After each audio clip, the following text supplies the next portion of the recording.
average Joe stays broke because he thinks that the primary purpose of money, like he thinks the way you get rich,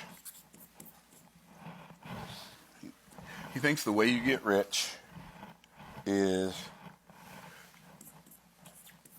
cash accumulation. And so because, this is, by the way, this is what they taught us to do. Think about it. When you first started learning about money, what did they teach you to do with money? Come on, talk to me, somebody. Save it. You save it. So you save money. And by the way, rich people know that saving money is not a good idea. Right?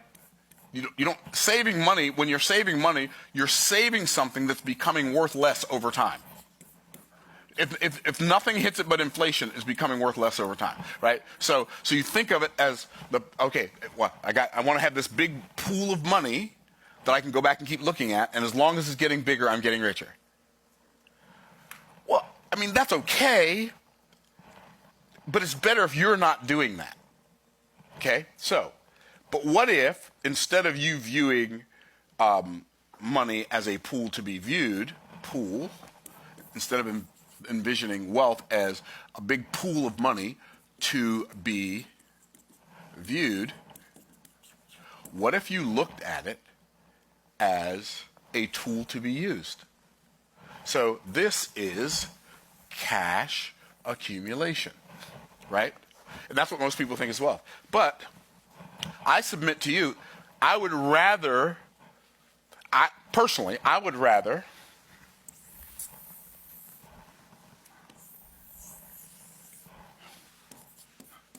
sure y'all can guess what that is. Lazy River. You're funny. Lazy River. See, there's one in every crowd, and today Ryan is both of them. Okay. So, this is cash flow. Cash flow is infinitely more important than cash accumulation. I would rather have like massive cash flow and small cash accumulation, or none, than massive cash accumulation, no cash flow, or small cash flow. I would rather have massive cash flow. Now, if I could, this is such a cool concept. It's a cool concept because when you think about bodies of water, right? Or when I think about bodies of water, I think about a couple of different types of bodies of water. So we went to Israel a couple of times. I think we went in 2019. We went again in 2020, right? So one of the coolest things is when we went to Israel is like towards the end of our trip, we went down to the Dead Sea. And we stayed in, we didn't stay in the David Hotel the first time. We stayed in the David Hotel the second. I don't remember the hotel we stayed in. But what's really cool is when you stay at the Dead Sea, a lot of the hotels there, they have water that they pipe in from the Dead Sea into their pool, in their indoor pool. And it's like a flotation tank, right? So you can get in a swimming pool, and it's not a swimming pool. You can get in this floating pool, and you float. And when you get out, you just feel so invigorated from all the minerals. Okay, but nothing can live in the Dead Sea. Why it's interesting. So the Dead Sea in Israel is at the south. The sea at the north is the Sea of what? The Sea of Galilee. And there's a river that connects them. What's the river? The Jordan River. Okay, stuff lives in the Sea of Galilee. We know that because the apostles were fishing in the Sea of Galilee, right?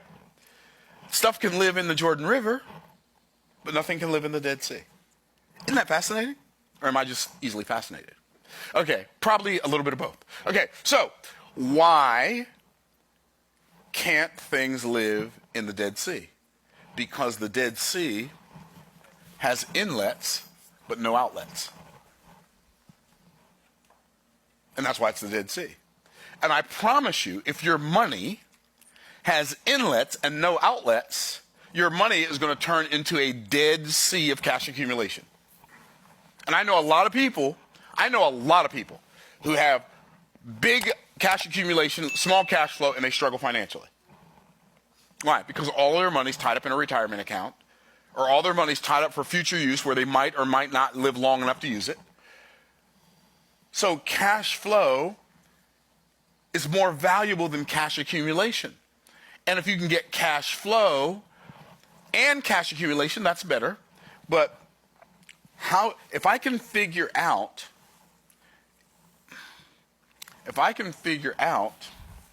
how to have my cash keep flowing long after I'm gone, like I'm gone, eventually, one of the things we all have in common is we're going to die. Either you're going to come to my funeral or I'm going to come to yours. Or you're going to find out about my funeral or I'm going to find out about yours, right? That's how it works. Like you just live long enough, everybody that you know, either you're going to their funeral or they're coming to yours, right? But at least they're going to find out about it. Okay. Well, long after I'm gone, my objective is to have cash perpetuation.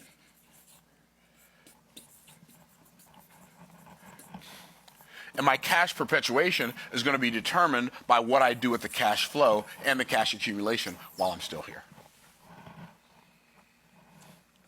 Because, without going into great detail, because I don't have time, definitely don't have time, without going into great detail, legacy wealth is not an amount of money. We're going to create generational wealth. Generational wealth is not an amount of money. There have been plenty of families who've accumulated a bunch of money, and in less than 2 generations, it was all wiped out. Like millions, tens of millions, hundreds of millions of dollars, just gone in 2 generations. Why? Because generational wealth is not an amount. Generational wealth is a system of cash perpetuation, where cash perpetuates and your cash flow perpetuates after you die. And you can, like all of us can set that up. How? Well, one, by having assets that income can follow. And the assets that income can follow while we're alive, and assets that income can follow even after we're gone. So I think about the fact that, I've self-published these books. When I'm gone, my family still has access to the funnel, the books. That cash flow keeps coming in. Why? Because it wasn't determined by something that I do every day. It's something that my cash flow from those assets is determined by something I did one day, not by something I do every day, right? And when I say one day, I mean a group of days, right? I've done it one time. But also, we can use life insurance for cash perpetuation. So I learned this concept from a guy named Garrett Gunderson. Garrett Gunderson wrote a book called What Would Billionaires Do? He wrote a bunch of books, Killing Sacred Cows. I don't know if any of you have ever read any of his books. But, I didn't learn it from him because I learned about life insurance back in the 80s, probably before Garrett Gunderson was born. But the concept that I'm talking about right now. Wealthy families that perpetuate wealth, one of the things that they do is they use life insurance for wealth perpetuation. For a couple of reasons. One, the death benefit of life insurance is not taxable, right? And so being insured, making sure you have life insurance on yourself and, hear me now, everyone in your family. Did I say that too fast? Making sure but I thought life insurance was income replacement insurance. That's one of the things it does. But you don't have to, but if you're serious and not just curious about creating wealth, one of the things that you would desire to do if you knew to desire to do it is to have life insurance on everybody in your family because you already know everybody in your family is going to die. That's not what we want to think about. So we think if we don't buy any life insurance, we don't think about it, then maybe they won't die. They're going to die anyway. So think about it. Get life insurance on yourself, get life insurance on your children, get life insurance on your spouse, and I mean significant life insurance. It's worth it. I don't sell life insurance, so nobody can accuse me of trying to make a sale. I don't sell life insurance. But I bought tons. Why? Because I want my wealth to perpetuate. What people don't realize is how someone in your immediate family dying affects you. They don't realize it until it happens. They don't realize how surreal it is, how energy draining it is, how distracting it is, how confusing it is, how surreal it is. And they feel like, well, if somebody dies, I'll just go back to work and blah, blah, blah, blah. Yeah, that's what you think you'll do because you haven't experienced it yet. You don't understand. You cannot conceive the level of distraction and the level of anguish that comes with that. And so having life insurance gives you the ability to step back from a minute. Now maybe going back to work is something that would be beneficial to you, but it depends on who you are, maybe not. But wouldn't you rather have the choice, right? And while your children don't provide income, generally, right, they do provide a sense of significance and responsibility and purpose. And if one of your children dies, you're not like, I don't want to profit off my family's death. Okay. Right. I get that. So,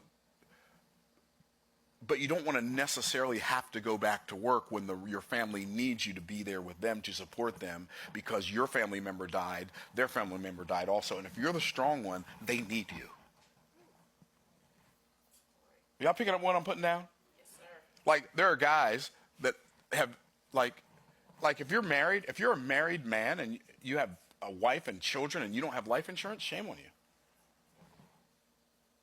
You don't have, like, I shouldn't say shame on you, but, like, do something about it.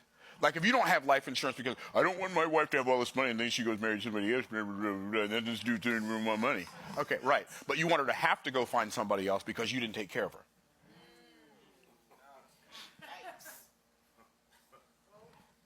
Did I come out swinging too hard? Right. Well, my wife doesn't generate any money, so I don't need life insurance on her. Right. So you're going to leave your children at home and go back to work when their mom dies because you can't stay home with them and encourage them and strengthen them and bless them with your presence in the hardest time in their life because you didn't have enough foresight to have life insurance. All I'm saying is let's stop pretending that we're not going to die. And let's act like the clock is ticking and we're all expiring. And if you will set up your life where you prioritize this as step one, this is step one, this is step two, and this is step three, then you can create generational wealth. This is Wealth Building 101. Let me say this, though, and I'll talk more about this in another video. How much cash flow you create, how much money you accumulate doesn't determine how wealthy you are. Like, wealth is not money. I did a whole video on this already. I forgot about that. I did a whole video on this already called Wealth is Not Money. Or Money is Not Wealth. Money is not wealth. What is wealth? Wealth is your ability. Whose ability? Everybody tap yourself on the chest. Say, my ability. Wealth is your ability to create value for someone other than yourself. That's wealth. And when you can create value for someone other than yourself, you're wealthy.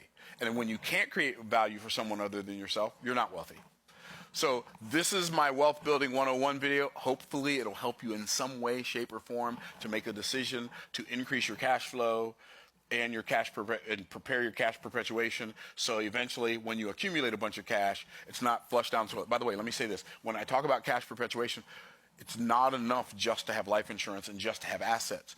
You have to raise up children who you teach to be financially literate, who understand these principles, so that when you die, they don't decimate the wealth, they perpetuate the wealth.